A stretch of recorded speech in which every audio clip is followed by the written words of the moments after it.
بسم اللہ والصلاة والسلام علی رسول اللہ اما بعد فاعوذ باللہ من الشیطان الرجیم بسم اللہ الرحمن الرحیم۔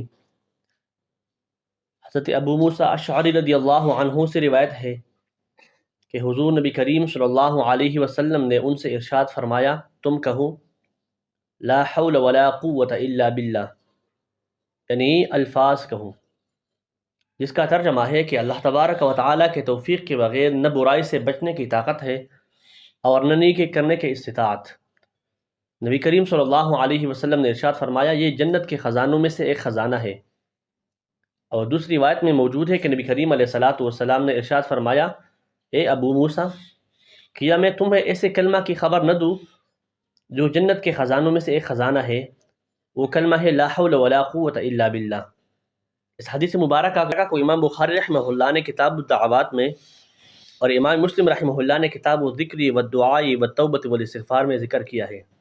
لہٰذا ہم سب کو چاہیے کہ ہم کثرت سے اس کلمات کا ذکر کریں جو کہ بہت زیادہ فضیلت والی ہے۔ اللہ تبارک و تعالی ہم سب کو عمل کرنے کی توفیق عطا فرمائے، آمین۔